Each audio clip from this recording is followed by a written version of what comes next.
अभिनेता अल्लू अर्जुन शनिवार को जेल में एक रात बिताने के बाद घर लौटे, जिसके बाद उन्होंने प्रेस कॉन्फ्रेंस करते हुए फिर एक बार माफी मांगी थी। वहीं अब अल्लू अर्जुन ने उस महिला के बेटे के स्वास्थ्य पर चिंता जाहिर की है।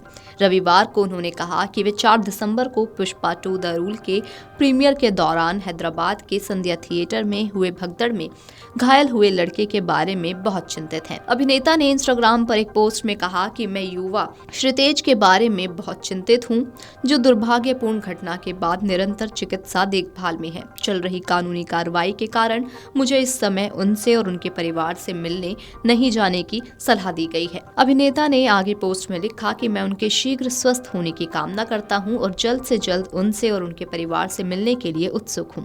4 दिसंबर को संध्या थिएटर में भगदड़ जैसी स्थिति के दौरान रेवती नाम की 39 वर्षीय महिला की मौत हो गई, जबकि उसका बेटा श्रीतेज घायल हो गया और उसकी हालत गंभीर बताई जा रही है।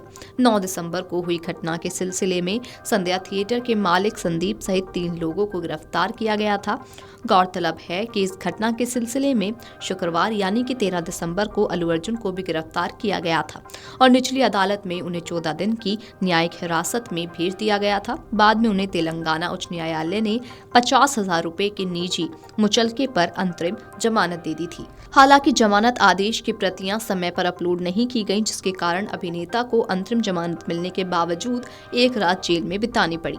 शनिवार की सुबह अभिनेता घर वापस आए, जहां उन्होंने अपने परिवार से मुलाकात की और उनकी मां ने अभिनेता की नजर उतारी। इसके साथ ही कई सितारे अल्लू अर्जुन से मिलने उनके घर भी पहुंचे। अल्लू अर्जुन को संध्या थिएटर में पुष्पा 2 की स्क्रीनिंग के दौरान मची भगदड़ में एक महिला की मौत के मामले में 13 दिसंबर को गिरफ्तार कर लिया गया था। अल्लू अर्जुन पर यह आरोप लगाते हुए मृतक महिला के पति की ओर से केस दर्ज करवाया गया था कि उसकी पत्नी की मौत के लिए एक्टर जिम्मेदार है। बताया गया कि अल्लू अर्जुन बताए बिना ही थिएटर पहुंच गए थे। इससे वहां लोगों की भारी भीड़ में भगदड़ मच गई। कई लोग दम घुटने से बेहोश हो गए। इसी में रेवती नाम की एक महिला की मौत भी हो गई, जबकि उसका बेटा श्रीतेज भी नाजुक स्थिति में पहुंच गया।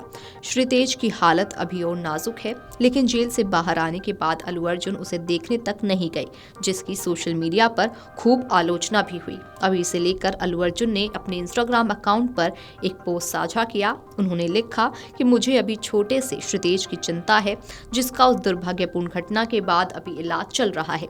अभी चल रही कानून कार्रवाई के कारण मुझे सलाह दी गई है कि मैं श्रीतेज और उसके परिवार से ना मिलूं। अल्लू अर्जुन ने आगे लिखा कि मेरी प्रार्थनाएं उसके साथ हैं और मैंने जो जिम्मेदारी ली थी कि मैं श्रीतेज के इलाज का खर्च उठाऊंगा और परिवार की जिम्मेदारी लूंगा, उसे मैं जरूर निभाऊंगा। मैं दुआ करता हूं कि वो जल्द ठीक तेज और उसके परिवार से मिल सकूं। अल्लू अर्जुन की गिरफ्तारी के बाद रेवती के पति एम भास्कर ने कहा कि वे अभिनेता के खिलाफ किए गए केस को वापस लेने को भी तैयार हैं।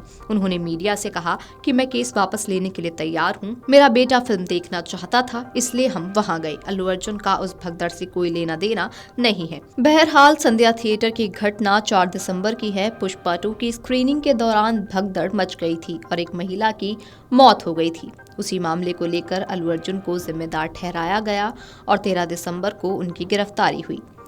लोअर कोर्ट ने उन्हें 14 दिन की न्यायिक हिरासत में भेज दिया। हालांकि फिर उन्हें तेलंगाना हाई कोर्ट से जमानत मिल गई।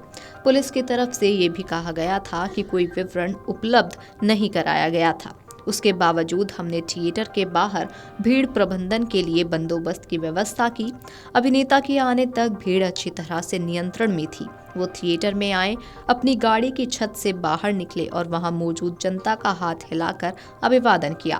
प्रेस नोट में ये भी कहा गया कि उन्होंने अल्लू अर्जुन की टीम को भारी भीड़ का हवाला देते हुए वहां से ले जाने को कहा था। हालांकि फिर दुर्भाग्यपूर्ण घटना हो गई। वीडियो डेस्क अमरउजाला.com। अगर आप ये वीडियो YouTube पर देख रहे हैं तो हमारे चैनल को सब्सक्राइब कर बेल आइकन दबाएं और Facebook पर देख रहे हैं तो हमारे पेज को लाइक करें। 8 मिलियन प्लस सब्सक्राइबर, आपके इस भरोसे के लिए बहुत धन्यवाद।